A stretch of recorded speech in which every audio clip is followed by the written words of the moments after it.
idol. Bagong linis yung kulungan nila. Ayan. Kakapasok lang nila dyan. Bagong linis mga lods. Ayan mga idol, bagong linis. Ayan. Ayan, bagong linis mga idol, bagong linis. Kakalinis lang natin ang kulungan. Yung dalawa nilabas ko. Palit naman sila sa dalawa. Ayan, kakapasok lang na ito. Ayan. Ayan. Binilad ko sila mga idol. Ayan, pati yan, binilad ko yan. Yan sila ngayon. Sila lang yung nandito ngayon. Yung stag natin at tatlong baby stag, dalawang stag.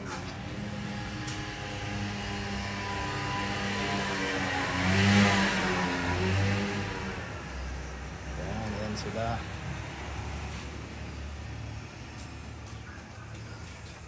Yung mga idol yung dalawa nandun sa labas. Yan. Makikita nyo dito yan. Abutin ng video natin yan. Yun yung dalawa nasa labas mga idol. Ilagay ko dun sa labas.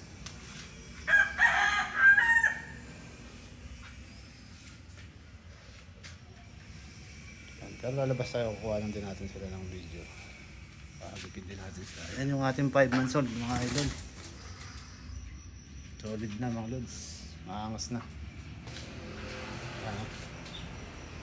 Ito gumanda na, yung dating walang buntot gumaganda na siya mga lods. Gumalit na.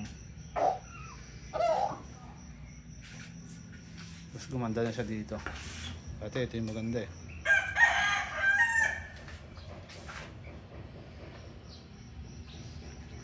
Yung sisiw, tatlong sisiw natin, 1 month mahigit na mga idol. 1 month and 2 weeks na to. Isang lalaki yan, isa. Ako lumabo. Pag natuto ko dyan talaga lumalabo. Udali sa kanila. Ayan mga idol yung bull stag natin. Ayan, bull stag. Ayan. Ito dalawang logong na eh. Kak na to mga idol, no? Pakak na to. Pero stag pa rin yan. Bull stag. Ayan, bull stag. 9 year may get. Ayan yung tatay nila mga idol ng stag natin.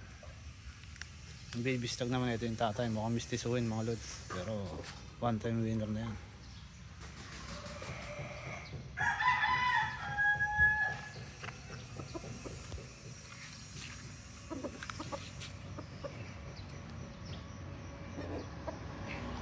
Okay, yan lang muna.